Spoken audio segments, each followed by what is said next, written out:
오늘의 주요 뉴스입니다. 방역당국은 신규 확진자가 이틀째 9만 명을 넘고 위중증 환자도 늘고 있는 상황에서 안정적 전환이 필요하다고 강조했습니다. 중앙방역대책본부는 오미크론 치명률이 낮긴 하지만 이 상황에서 거리 두기를 완화하면 이동량과 전파 수준이 커져 확진자 증가세가 이어질 것이라고 전망했습니다. 코로나19 자가진단키트의 온라인 유통이 금지되고 약국과 편의점에서만 살 수 있게 됐습니다. 구매 수요가 급증하면서 판매 현장에서는 품귀 현상과 함께 낱개 포장으로 인한 혼란이 빚어지는 모습입니다. 전 세계 코로나19 확진자 수가 감소세를 보이면서 각국이 잇따라 방역 규제를 완화하고 있습니다. 세계보건기구 WHO는 지난 한 주간 전 세계의 코로나19 신규 확진자 수가 전주보다 19% 줄었다고 밝혔습니다. 미국 제약사 모더나의 스테판 방셀 CEO가 코로나19 대유행이 지금 최종 단계일 것이라는 견해를 밝혔습니다. 방셀 CEO는 앞으로는 점점 덜 치명적인 코로나 바이러스가 나올 확률이 80%로 본다며 이같이 진단했습니다. 18일부터 유통되는 국내산과 수입산 변기와 수도꼭지에는 공인기관 검사를 통한 절수 등급이 표시되어야 합니다. 변기의 절수 등급은 물을 한 번 내릴 때 사용되는 물의 양으로 구분되며 수도꼭지는 틀었을 때 1분 동안 나오는 물의 양을 기준으로 등급이 나눠집니다.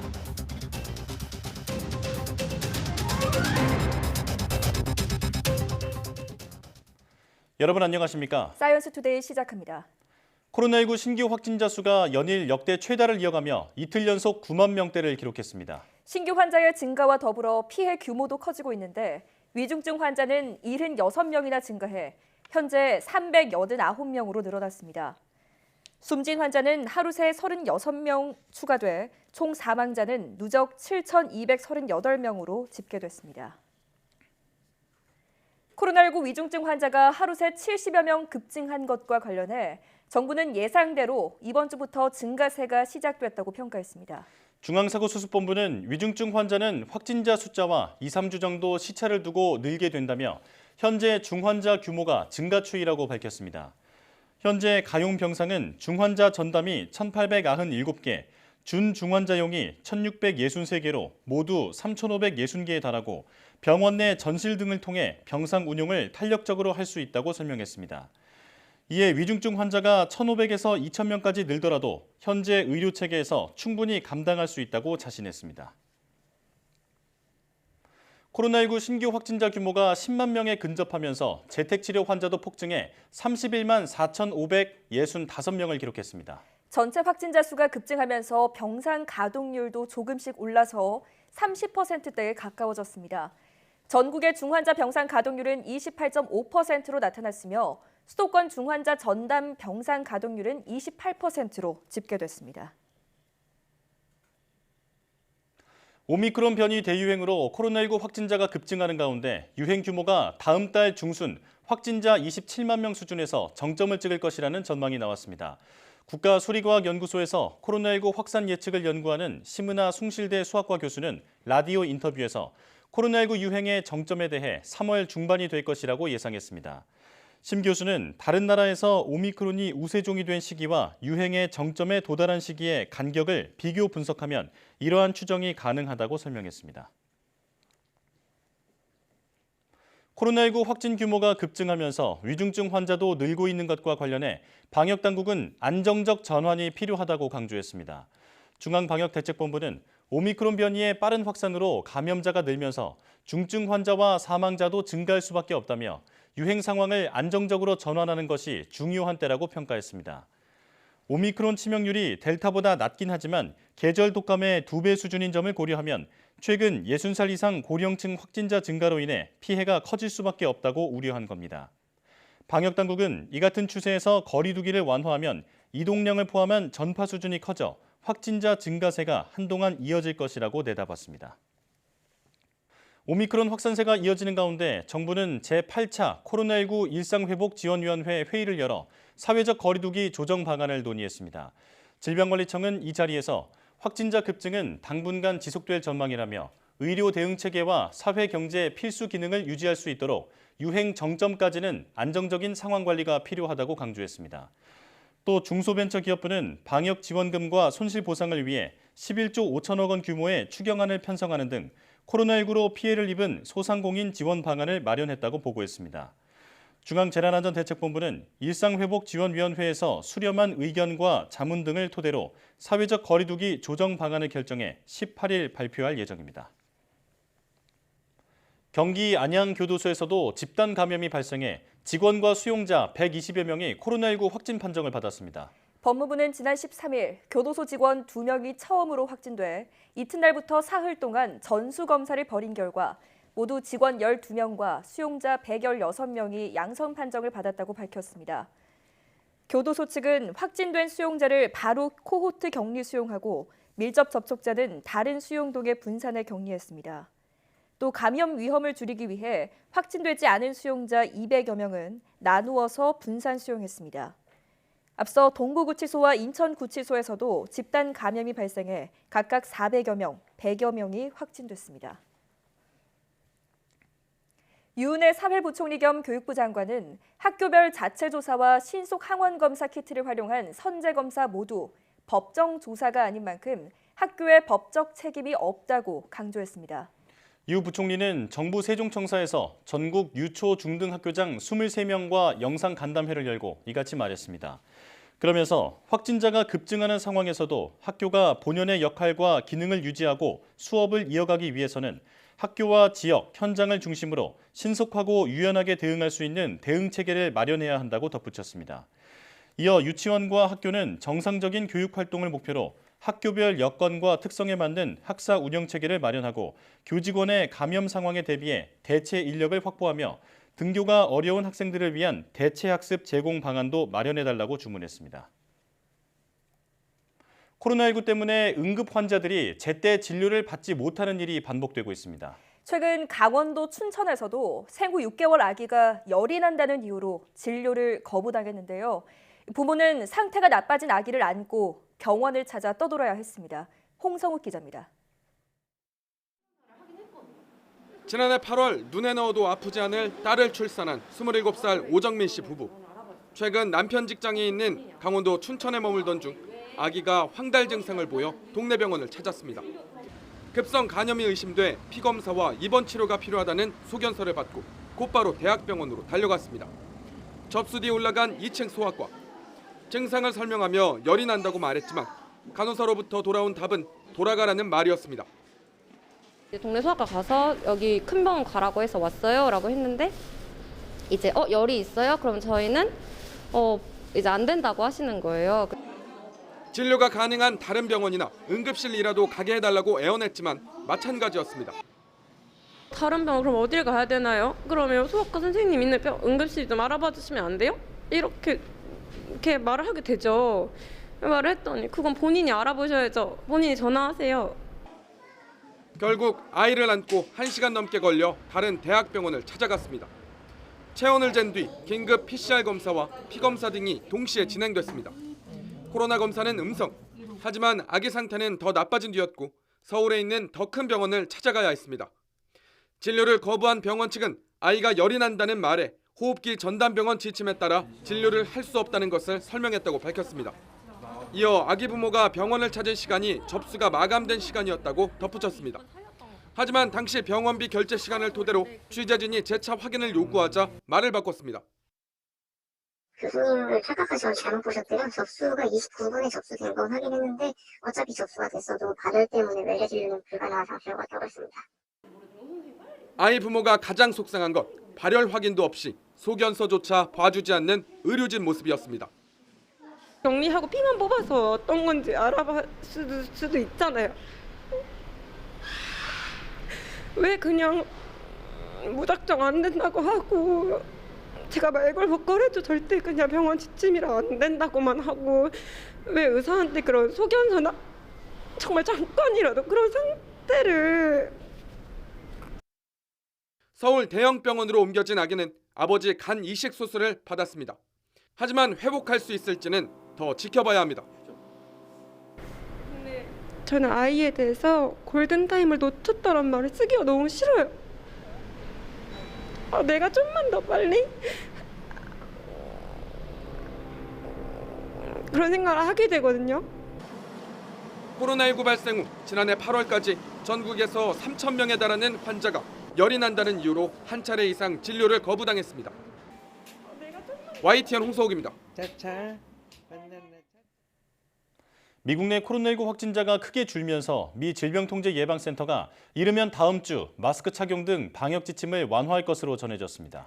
앤서니 파우치 미국 국립알레르기 전염병 연구소 소장은 또 지금 미국은 조금씩 정상화의 길로 나아가야 할 때라고 말했습니다. 이동헌 기자의 보도입니다. 미 질병통제예방센터 CDC는 현지 시각 16일 마스크 착용 등 코로나19 방역 지침의 개정을 준비하고 있음을 내비쳤습니다. I know that everyone is anxious to move beyond this pandemic, and some of the ways we have had to change the way we live over the last 2 years. 이 같은 변화는 최근 미국의 코로나19 확진자가 크게 줄고 있는 데 따른 것입니다. 2주 전 45만 명이었던 하루 확진자가 지난 월요일엔 15만 명까지 떨어졌습니다. 입원 환자 수도 한 달 전 최고를 기록했던 것에 비해 45%가 줄었습니다. 여기에 뉴욕주를 비롯해 뉴저지, 캘리포니아 등 비교적 엄격한 방역 수칙을 시행해오던 주 정부들도 최근 잇따라 마스크 의무화 해제 등 방역 규제 완화 조치를 내놓고 있습니다. 앤서니 파우치 소장 또한 중국과 같은 엄격한 방역 조치가 해답일 수 없고 조금씩 정상적인 생활로 되돌아가야 한다며 방역 규제 완화에 힘을 실었습니다. But they just really need to somehow get their life back. You don't want to be reckless and throw everything aside, but you got to start inching towards that. CDC는 과학과 데이터에 기초해 방역 완화를 결정할 것이라며 입원 환자 수 추이가 중요한 변수가 될 것이라고 강조했습니다. 하지만 백악관 또한 다음 달 1일 바이든 대통령의 국정연설 전에 방역 규제 완화가 이루어지기를 희망하고 있어 이르면 다음 주 마스크 착용 해제 등의 조치가 나올 것으로 보입니다. YTN 이동헌입니다. 미국 제약사 모더나의 스테판 방세 최고 경영자가 코로나19 대유행의 종식이 다가오고 있다고 밝혔습니다. 방세 CEO는 현지 시각 16일 CNBC 방송에 출연해 코로나19 대유행이 최종 단계일 수 있지 않느냐는 질문에 대해 그것이 타당한 시나리오라고 생각한다고 답했습니다. 방세 CEO는 오미크론 변이 등 신종 코로나 바이러스가 진화하면서 점점 덜 치명적인 바이러스를 보게 될 확률이 80%라며 다음 변이가 오미크론보다 더 치명적이라는 시나리오는 20%의 확률이라고 예상했습니다. 하지만 다행히도 오미크론은 매우 치명적이지는 않았다고 생각한다면서 그러나 여전히 매일 지구촌에서 오미크론 때문에 수천 명이 사망하고 있다고 지적했습니다. 일본 내 코로나 확산세가 이달 초 정점을 지난 것으로 보인다고 전문가들이 밝혔습니다.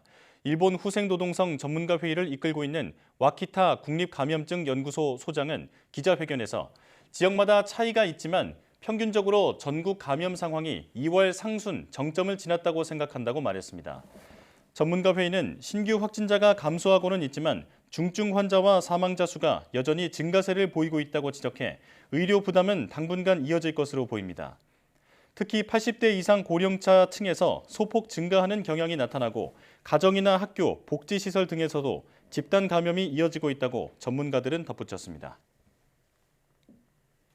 미국뿐 아니라 전 세계적으로도 코로나19 신규 확진자가 감소 추세를 보이면서 세계 각국이 방역 규제 완화 조치를 잇따라 내놓고 있습니다. 프랑스와 오스트리아에선 나이트클럽이 다시 문을 열고 캐나다는 백신 접종을 마친 여행객은 입국 전 PCR 검사 의무를 폐지하기로 했습니다. 이종수 기자입니다. 프랑스 정부가 코로나19 방역 규제를 완화해 지난해 12월 문을 닫았던 나이트클럽 영업을 허용했습니다. 또 영화관과 경기장, 열차와 비행기 안에서의 음식물 섭취도 허용했습니다. 오는 28일부터는 백신 패스를 검사하는 실내 공공장소에서는 마스크 착용 의무도 폐지하기로 했습니다. 스위스도 백신 접종 여부와 관계없이 식당과 상점, 문화기관의 출입을 허용합니다. 인접국 오스트리아도 술집과 레스토랑 야간 영업시간 제한을 푸는 등 제한조처 대부분을 다음 달 5일까지 해제하기로 했습니다. 독일은 모두가 백신 접종을 받았을 경우 실내 민간 모임 허용 인원을 20명으로 늘리는 방안을 검토하고 있습니다. 캐나다 정부는 코로나19 백신 접종을 마친 여행객은 오는 28일부터 입국 전 PCR 검사 의무를 면제하기로 했습니다. Fully vaccinated travelers arriving to Canada from any country in the world will only need to take a PCR COVID-19 test if they are randomly selected. PCR 검사 대신 캐나다로 오는 여행객은 항공편 출발이나 육로 입국일 하루 전 신속 항원 검사를 받으면 됩니다. 일본 정부도 현재 3,500명인 하루 입국자 한도를 다음 달부터 5,000명으로 늘려 관광 목적 이외 외국인 입국을 허용할 예정입니다. 이처럼 유럽을 중심으로 세계 각국이 줄지어 방역 완화 조치를 내놓는 것은 코로나19 신규 확진자 수가 눈에 띄게 감소하고 있기 때문입니다. 세계보건기구 WHO에 따르면 현지 시간 지난 7일부터 13일까지 전 세계 신규 확진자는 전주보다 19%나 줄었습니다. 오미크론 확산으로 한때 높은 증가율을 보였던 유럽은 같은 기간 16% 감소한 것으로 집계됐습니다. YTN 이종수입니다. 홍콩에서 코로나19 감염자가 급증하고 있는 가운데 당국이 750만 명 전 시민을 대상으로 강제 핵산 검사를 실시할 것이라는 보도가 나왔습니다. 홍콩 성도일보는 다음 달 초부터 홍콩의 모든 시민은 매주 한 번씩 3번에 걸쳐 핵산 검사를 받아야 하며 거부할 경우 약 153만 원의 벌금을 내야 할 것이라고 전했습니다. 성도일보는 또 홍콩 당국은 중국 의료진의 지원을 받아 하루 100만 명 정도씩 검사를 할 계획이라고 덧붙였습니다. 이 신문은 특히 현재 홍콩의 검사 역량이 포화 상태여서 일부 검체는 홍콩과 가까운 중국의 대도시인 선전으로 보내질 것이라고 설명했습니다.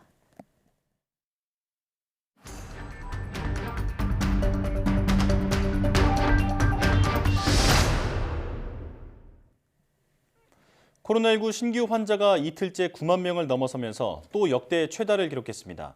위중증 환자도 하루 만에 70명 넘게 늘어나면서 우려했던 위중증 환자 증가가 시작되는 모양새입니다. 이처럼 확산세가 거센 가운데 정부는 18일 금요일 사회적 거리 두기를 완화하는 조정안을 발표할 예정입니다. 자세한 내용 코로나19 브리핑에서 알아보겠습니다. 가톨릭대 의대 백순영 명예교수 나와 계십니다. 교수님 안녕하십니까? 안녕하세요. 네, 안녕하십니까? 자, 지난주 5만 명이 적게 느껴질 정도로 확진자가 급증하고 있습니다. 이제는 10만 명을 바라보고 있는데요. 몇 주간 더블링 현상이 일어나고 있는데 이런 추세대로라면 다음 주에는 하루 20만 명이 나올 수도 있다라는 전망이 있습니다. 교수님께서는 어떻게 보십니까? 예, 이번 주 지금 9만 3천 명이니까 다음 주 수목에 2배로 늘어난다면 18만 6천 명 이렇게 20만 명에 가까워질 상황일 수가 있는데요. 네. 사실 좀 지난 걸 보면은 2주일 전에 비해서는 4.1배, 일주일 전에 비해서는 지금 1.72배거든요. 예. 약간의 조짐은 보입니다. 그 증가 추세가 약간 둔화되는 느낌은 있지만 아직 네. 불확실성이 굉장히 크기는 한데요. 일단은 다음 주 정도 되면은 과연 얼마나 늘어날지 것이 이번 유행의 관건이라고 보이기는 합니다. 예. 다만 지금 말씀하신 것처럼 위중증 환자가 76명이나 늘어났는데 이것이 뭐 예상되었던 바이기는 하죠. 하지만 생각했던 것보다 그렇게 많은 상황은 아니라는 것이 일단은 위중증하고 사망자가 같이 나오는 상황인데 지금 네. 위중증 환자가 사망으로 가면서 이 두 개가 합이 거의 일정 부분 늘어나는 상황인데 사망자는 36명이었기 때문에 전체적으로 봤을 때 위중증 화율은 그다지 아직까지는 높지 않고 어느 정도 관리 가능한 수준 안에는 있다 이렇게 볼 수는 있겠습니다. 네. 위중증 환자의 증가 추세도 우려가 되지만 문제는 지금의 이런 확산세가 어느 정도까지 커질 것인가 하는 것일 텐데요. 국가수리과학연구소에서는 이렇게 예측을 했습니다. 다음 달 중순쯤에는 확진자가 27만 명 정도를 찍고 정점을 찍을 것이다 이렇게 예측을 한 건데 교수님께서는 어떻게 보십니까? 글쎄 뭐 정점은 그 정도 될 수도 있겠습니다만은 제일 중요한 것은 사실은 정점이 어느 숫자인가가 문제가 아니라 예. 이 급증 추세, 즉 일주일에 2배씩 늘어나는 추세가 분명하게 좀 증가 추세가 둔화되는 시기가 언제일 것인가. 뭐 제가 예상하기로는 이번 주 지나면서 다음 주에는 18만 명이 아니라 한 13만, 14만 명 정도로 안정이 된다면은 그 이후에도 계속 증가는 하겠습니다만 일단 정체기로 갈 수 있는 조짐이라고는 볼 수가 있거든요. 네. 그렇기 때문에 이것이 언제 올 것이냐는 것이 문제인데 여러 가지 좀 변수가 있기는 합니다. 만약에 다음 주부터 방역을 이제 완화한다고 그러면 정점은 좀 더 높아질 것으로 보이고요. 그 스텔스 오미크론이라는 BA2가 어느 정도 비율로 지금 유행하고 있는지 이것이 더 많아진다면 정점이 더 높아질 가능성이 없지 않아서 여러 가지 가능성이 있는 데다가 또 3월 초에 전면으로 학생들이 등교를 하게 된다면 이것도 또한 오미크론 유행에 있어서는 규모 자체가 커질 가능성이 없지 않아 있습니다. 예. 자, 유행은 어차피 찾아오는 것이라면 잘 관리하는 게 중요하겠다 이런 생각이 드는데요. 자, 일단 지금 방역 체계에서는 함께 밥을 먹은 사람이 확진되더라도 밀접 접촉자로 분류되지가 않습니다. 그래서 만약 감염됐다 하더라도 내가 증상이 없으면 조용한 전파를 할 수도 있는 그런 상황인데요. 자, 이런 방역 체계에서 확산을 막기 위한 방법은 어떤 게 있을까요? 일단 이 유행을 막을 방법은 없을 것으로 보입니다. 네. 이 자가격리 면제인 것도 실제로는 3차 접종까지 맞았던가 2차 접종하고 2주에서부터 90일 사이 이 사이에 있는 분들만 자가격리 면제인데 실제로는 역학조사를 하지 않기 때문에 모든 사람들이 다 자진해서 검사를 받아봐야 되는 것이죠. 즉 확진자가 생겼을 때 그분이 자기랑 접촉하신 분들한테 다 연락을 하셔서 그분들이 진단검사를 받음으로 해서 더 이상의 확산을 막는 것인데 사실 가정 내에서는 그것도 굉장히 어려운 부분들이 있습니다. 하지만 가능한 한 빨리 진단검사를 받음으로 해서 더 이상의 유행을 막는 효과가 어느 정도 있을 것으로 보이고요.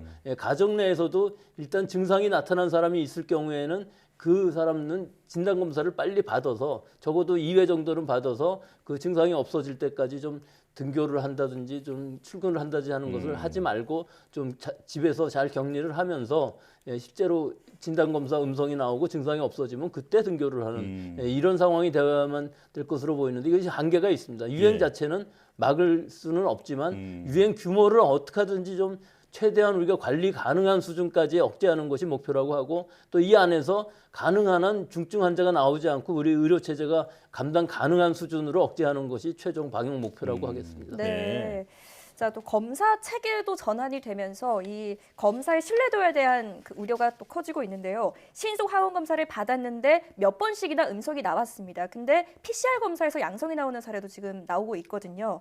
여전히 검사 정확도에 대한 우려가 큽니다. 이대로 괜찮을까요? 이게 사실 정확도라기보다는 민감도의 차이인데요.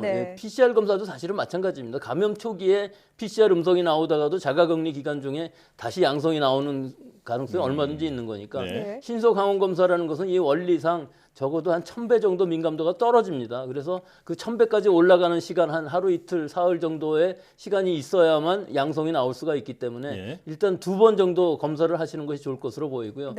검사를 받았는데도 음성으로 나오는데도 계속 증상이 있다 그러면은 사실은 동네 병의원에 가셔갖고 전문가용 신속항원 검사를 받고 그래도 미심쩍으면은 의사소견서를 받아서 선별검사소에서 무료로 PCR 검사를 받는 게 지금으로서는 제일 정확한 방법이라고 하겠습니다.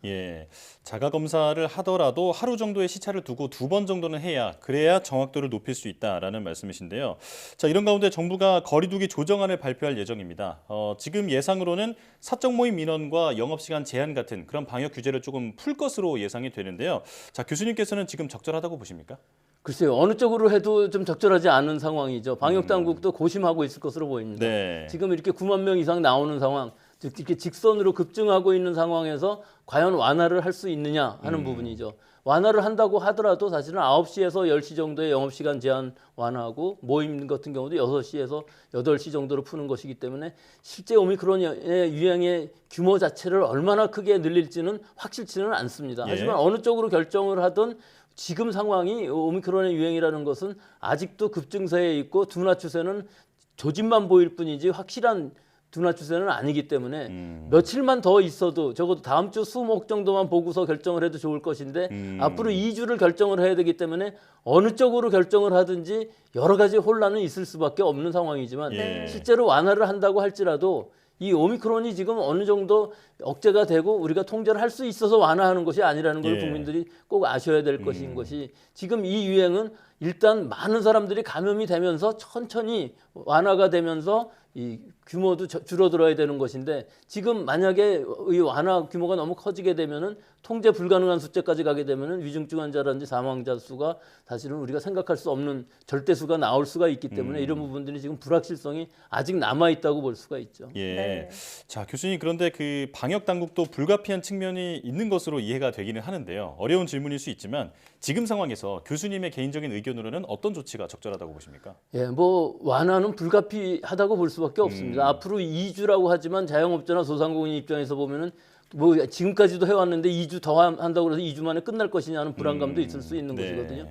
그러니까 완화는 어느 정도 단계적으로 하되 이 상황을 방역당국에서는 잘 설명을 하셔서 이 상황이 지금 굉장히 위험한 상황이다 하는 좀 공포심은 분명히 우리 국민들한테 있어야 될 것으로 보입니다. 예. 물론 이 오미크론이 지금 무서워서 그런 것이 아니라 불확실성이 많이 남아 있다는 것이죠. 예. 지금의 환자 발생 상황만 보면은 어느 정도 통제는 가능할 것으로 보이지만 이 확진자 수가 얼만큼이나 늘어날지는 아직까지는 알 수가 없는 상황이거든요. 네. 근데 해외 사례들을 보면은 뭐 20만, 30만 이렇게 영원히 늘어날 것은 아닌 것으로 분명히 보이고요.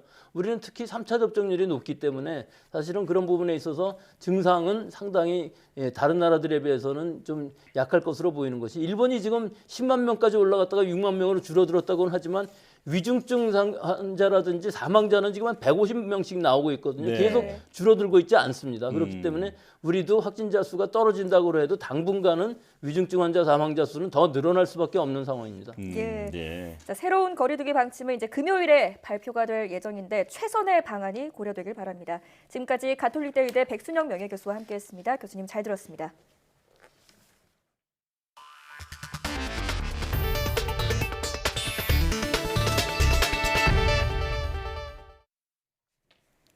(18일부터) 제조 수입되는 변기와 수도꼭지 등 절수 설비에는 공인기관 검사를 거쳐 절수 등급을 표시해야 합니다. 이를 어기면 500만 원까지 과태료가 부과될 수 있습니다. 환경부는 이런 내용을 담은 수도법과 관련 시행령 규칙 개정안이 18일부터 시행된다고 밝혔습니다. 이에 따라 수도꼭지 변기 제조 수입업체는 제품 인증기관에서 시험 검사를 받은 뒤 신규 숙박시설, 목욕탕, 체육시설 등 사업장이나 공중화장실 설치용으로 판매할 수 있게 됩니다. 환경부는 이번 조치로 수돗물을 연간 1억 5천만 톤 절약할 수 있게 돼 탄소 배출량을 연간 13,700톤 줄일 수 있을 것으로 전망했습니다. 5G 주파수 추가 할당 문제를 놓고 정부와 통신 3사 간 갈등이 커지는 가운데 과학기술정보통신부 임혜숙 장관이 통신 3사 CEO들과 간담회를 열고 중재를 시도했지만 합의에 이르지 못했습니다.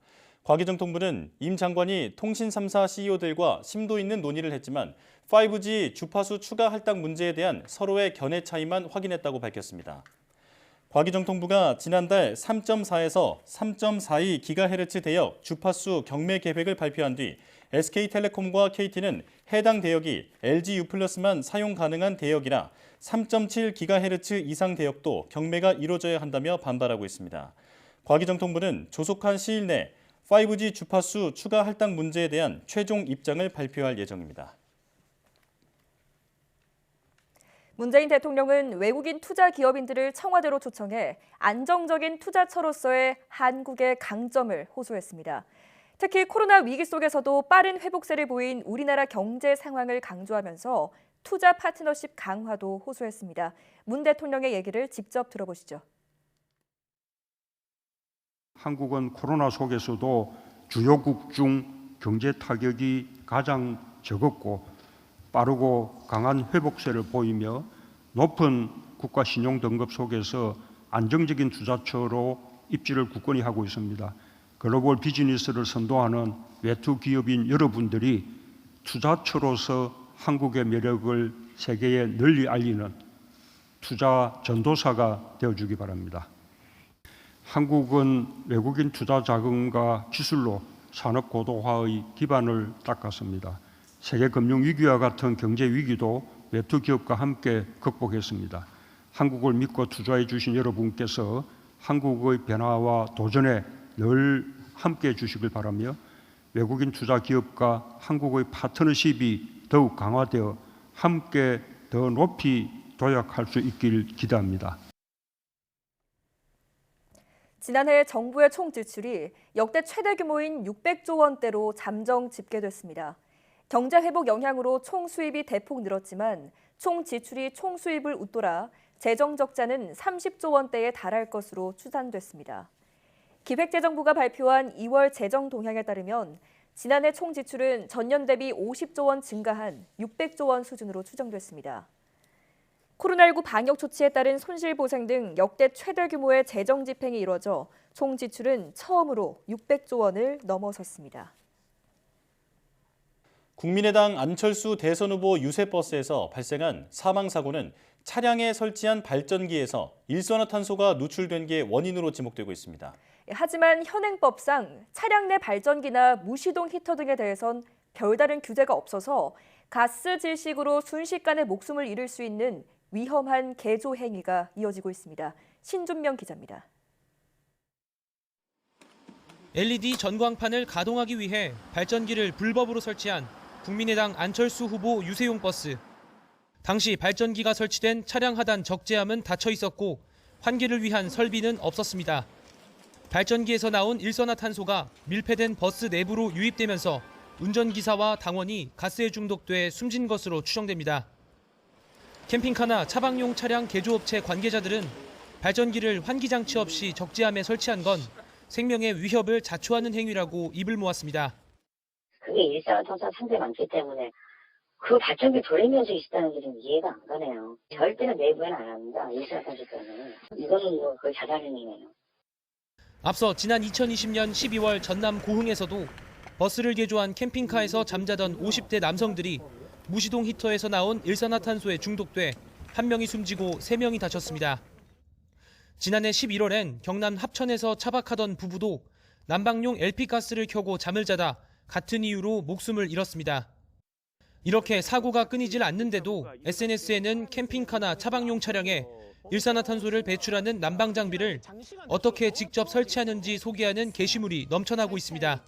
일반인이 설치를 할 수 없게끔 만들어져 있어요. 일산화탄소를 들어오지 않게끔 할 수 있는 그 생각을 많이 안 하고 설치하는 것 같아요. 특히 차량에 설치하는 소형 발전기나 무시동 히터는 편의장치로 구분되다 보니 사전 승인도 필요 없고 안전성 검증 매뉴얼조차 없습니다. 구조 변경 내용에 포함도 안 되기 때문에 더더욱이 이런 어떤 안전 문제에 대해서 소홀하게 다루게 되면 사고로 이어질 수 있는 부분이 많아서 더더욱 고민이 많은 사각지대에 있는 대상이라고 볼 수가 있습니다.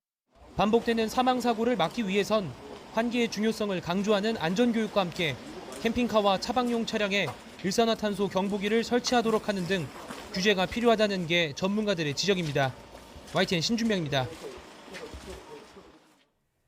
경북 상주에서 아프리카 돼지열병에 걸린 야생 멧돼지가 또 발견됐습니다. 경상북도는 지난 8일 상주에서 지역 최초로 ASF 감염 멧돼지를 발견한 데 이어 같은 지역에서 발견된 멧돼지 3마리에서 ASF 바이러스가 검출됐다고 밝혔습니다.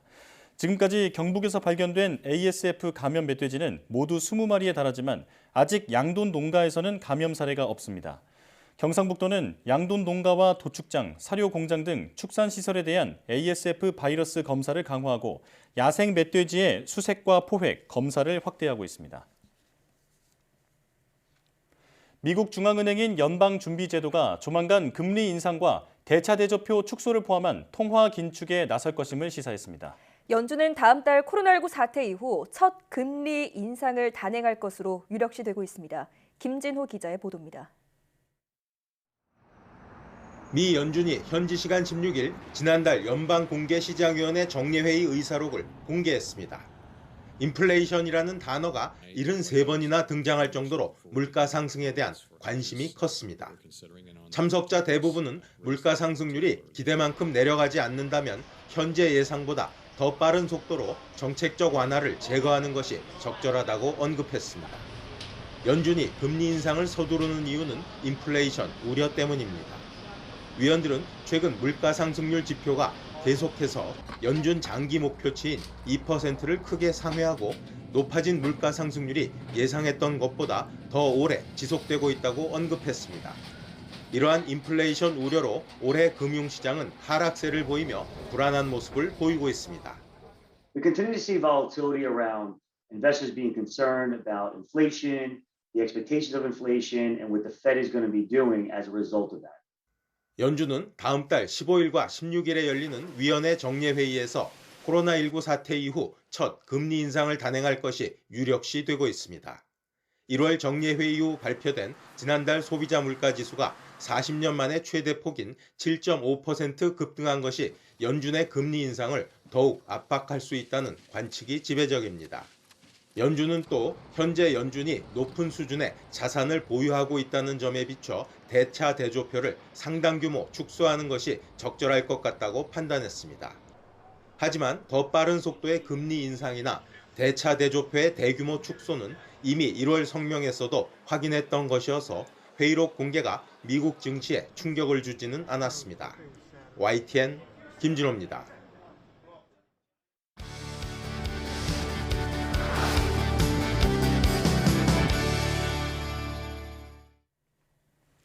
(2019년) 일본의 수출 규제 이후 우리나라는 소재, 부품, 장비, 이른바 소부장 분야의 국산화를 적극 추진해왔죠.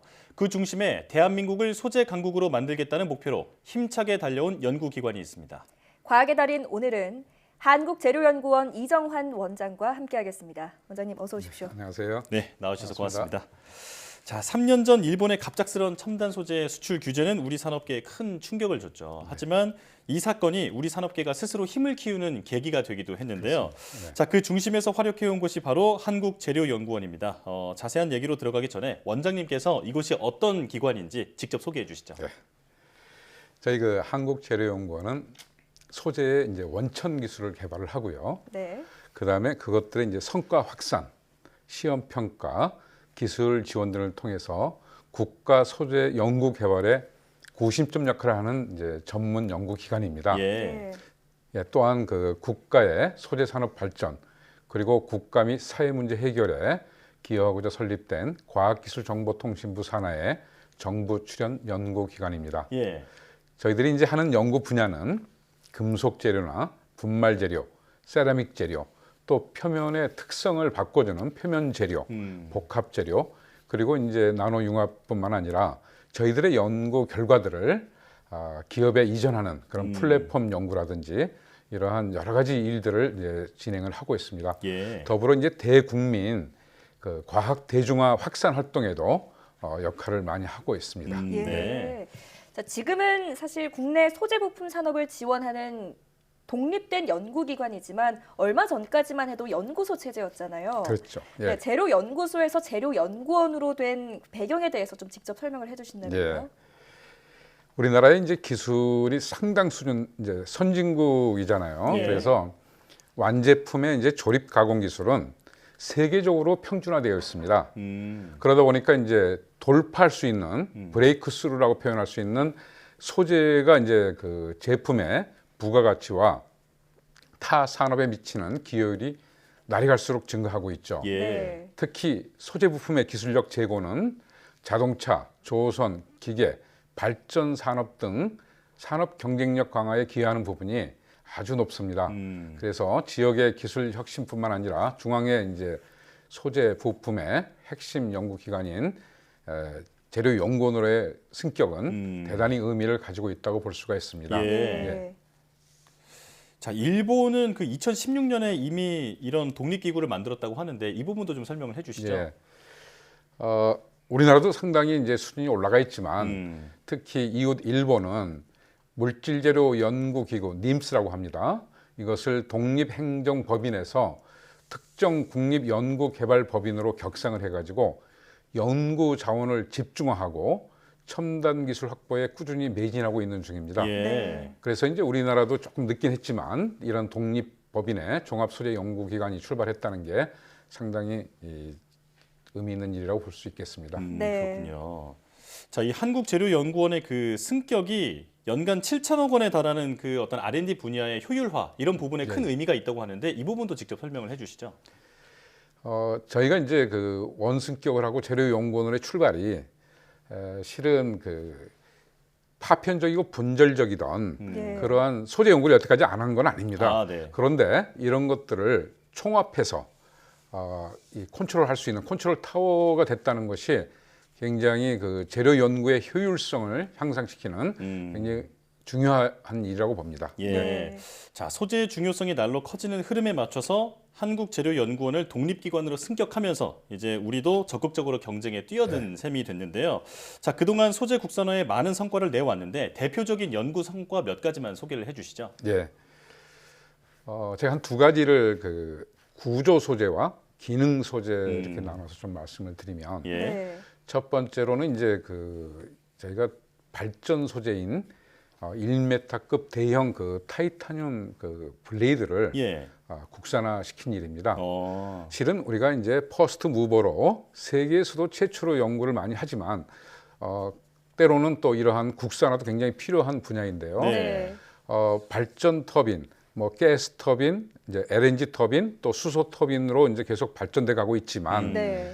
이것들이 점점 더 가혹한 조건에서 고효율화, 연소 온도는 높아가지고 압력도 증가되지요. 그래서 점점 대형화되고 또 그 강도라든지 여러 가지가 요구가 되는데 기존의 그 국내 발전 업체 기술과 관련해서 인프라가 굉장히 부족하던 것을 저희가 그것을 국산화시켜서 전체적인 이제 이 발전 산업 자체를 향상시켰다는 게 굉장히 좋은 연구 결과라고 생각합니다. 인장 강도도 약 13% 정도 증가됐고요. 충격 강도도 굉장히 우수한 국산 대형 그 타이타늄 블레이드 제조 생산에 성공한 것입니다. 또 하나는 뭐 조금 전에도 제가 뉴스를 보니까 이 코비드 19에 대해서 우리가 지금 상당히 어려운 상황에 처해 있는데 이러한 코비드 19 그 바이러스를 에어로졸 상태로 실시간 비활성화하는 그런 플라즈마 공조 기술을 개발을 좀 했습니다. 그래서 이 개발한 필터는 유전체 필터 방전 기술을 이용을 해가지고 저희들이 그 코비드 19 바이러스를 이제 죽이는 그런 역할을 하는 거죠. 비활성화시키고요. 그래서 이제 대부분의 코로나19, 코비드 19 바이러스의 그 비활성화 실험은 이제 배양 접시에서 아주 약식으로 하는데 저희가 국립 마산병원과 같이 에어로졸 상태로 실제 상황과 동일하게 해서 성공을 한 아주 대표적인 연구 결과라고 말씀드릴 수가 있겠습니다. 그렇군요. 제가 쓰고 있는 안경도 실은 안경테지만 저희가 개발한 고탄성 고강도 인체 친화적인 타이타늄 소재로 만든 안경테입니다. 그래서 제가 직접 쓰고 왔습니다. 특별한 안경이군요. 나중에 우리 국민 여러분들께 이게 제공이 다 될 수 있을 겁니다. 아주 좋은 품질로. 기대하겠습니다. 자, 방금 이제 대표 성과로 짚어주신 기술들이 상용화가 되느냐가 좀 궁금하거든요. 어떻게 보십니까? 저희들 재료연구원에 그 사명 선언문이 있어요. 국민과 정부와 우리 연구원들한테 약속한 소재의 원천 기술을 개발해가지고 그것을 실용화한다는 건데 결국 이런 것들이 사용화가 되지 않으면 문제가 된다고 생각합니다. 그래서 대형 타이타늄 블레이드 제조 기술도 기업체 기술 이전을 해서 인곳에서 빌렛 형단조 열처리 가공에 이르는 전반적인 전체적인 그 국산을 위한 제조의 밸류 체인을 완성한 게 굉장히 큰 의미가 있습니다. 자, 지금 이제 소재의 경쟁력이 산업 경쟁력이 되고 있다라는 그 흐름을 지금 원장님께서 말씀해 주고 계신데요. 자, 우리나라의 소부장 산업 경쟁력을 강화하려면 어떤 전략이 필요한지 지금 시간 때문에 조금 간략하게 말씀드릴게요. 저희는 여태까지 이제 소부장 2년 동안 전반적인 소부장에 대해서 연구를 수행하고 그걸 산업화시키는데 이제 노력을 했었는데 이제는 저희가 목적 지향형 소부장이라고 좀 이름을 좀 지어봤는데요. 여태까지는 저희가 그 풍력이라든지 국방이라든지 수소산업이라든지 이러한 것들의 시스템에만 관심이 있었는데 이러한 산업들을 제대로 하려면 그 안에 있는 여러 가지 소재 부품은 대부분이 수입을 해왔어요. 그래서 목적을 갖는 그러한 이 밸브라든지 도전제 전열관 또 압력 용기 같은 것을 저희들이 개발을 해야 되고 그걸 산업화시키는 게 필요할 시점이라고 생각을 합니다. 자, 이 밑바탕이 되는 소재에 대한 어떤 집중 투자를 통해서 우리의 산업 경쟁력을 높여야 한다. 이렇게 정리를 할 수 있겠군요. 자, 그리고 또 연구 현장에 계셨던 만큼 그 어떤 이제 소부장 그 관련 기술을 연구하시면서 어떤 여러 가지 에피소드도 좀 있을 것 같은데 좀 간략하게 소개해 주실 만한 게 있을까요? 대일 수출 규제가 한 3년 전이잖아요. 그런데 실은 제가 연구를 시작한 80년대 초에도 이런 대일 수출 문제가 있었습니다. 저희가 연구 개발에 성공했다고 하니까 가격이 5분의 1로 낮춰진 거예요. 그만큼 폭리를 취한 거죠. 그래서 천행이라는 게 250엔 정도로 그게 이제 VTR 헤드 드럼이라는 것인데 이것을 저희가 국산화하면서 우리 대중화가 됐죠. 굉장히 비쌌던 게 어느 가정이나 다 가질 수 있는. 그래서 그때부터 제가 80년대 중반부터 이러한 국산 소부장의 내재화 대단히 중요하구나 이런 생각을 해서 계속적으로 지금 이제 연구를 진행하게 된 그런 동기가 됐습니다. 자, 마지막 질문이 될 텐데요. 개인으로서 또는 한국재료연구원이라는 기관의 대표로서 네. 앞으로의 계획과 포부가 좀 궁금한데요. 간략하게 부탁드립니다. 이제 계속적으로 이 생산자와 수요자 그리고 연구 개발자와 양산 예. 여기에 비어있는 영역이 있어요. 그래서 그런 것들을 실증화할 수 있는 그러한 하드웨어도 굉장히 저희들이 좀 신경을 좀 쓸 예정이고요. 예.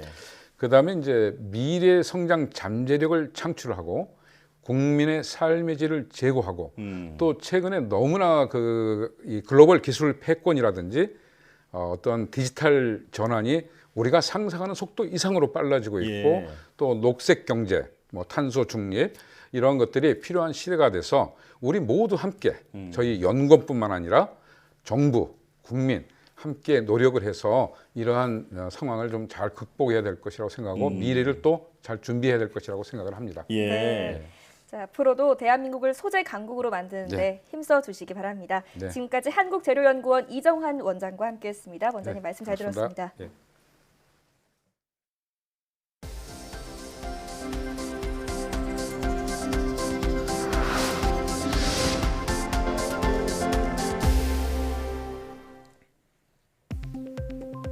국내 연구진이 노란 달걀 버섯에서 헬리코박터균의 증식을 억제하는 천연 물질을 발견했습니다.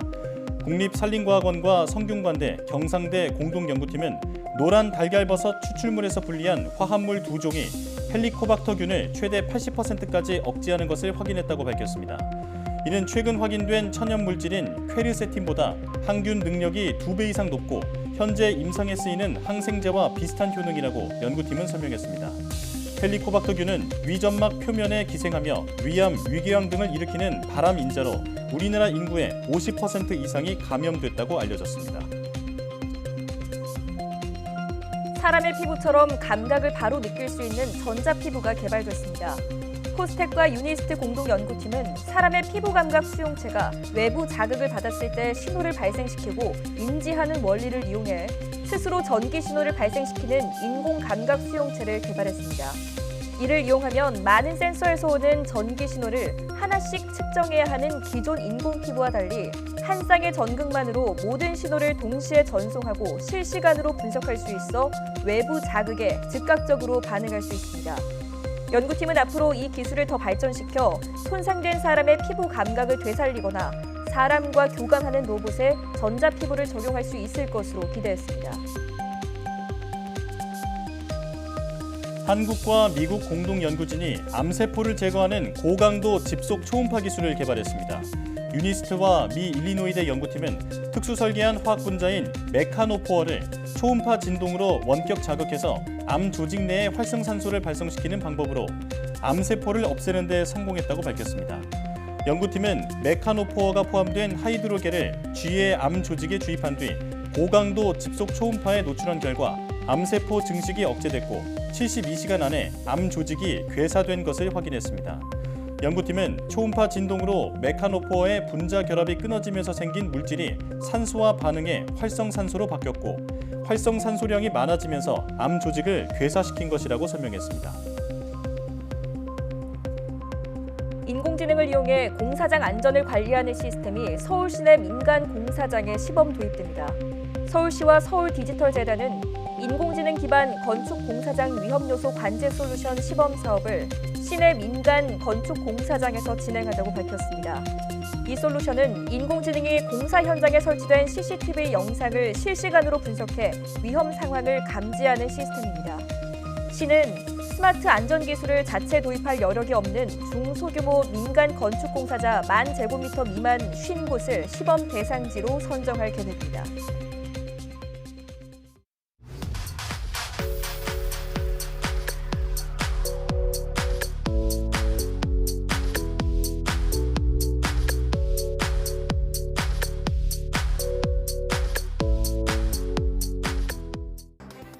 오미크론 변이 유행 규모가 커지면서 우려했던 대로 위중증 환자 수도 증가하고 있습니다. 그동안 병상 확보 등 의료 대응 역량을 키워왔지만 지금처럼 확산세가 이어진다면 언제든지 한계가 올 수 있는 상황인데요. 모든 가능성을 열어두고 선제적이고 체계적인 대응책이 마련돼야겠습니다. 사이언스 투데이 마칩니다. 여러분 고맙습니다.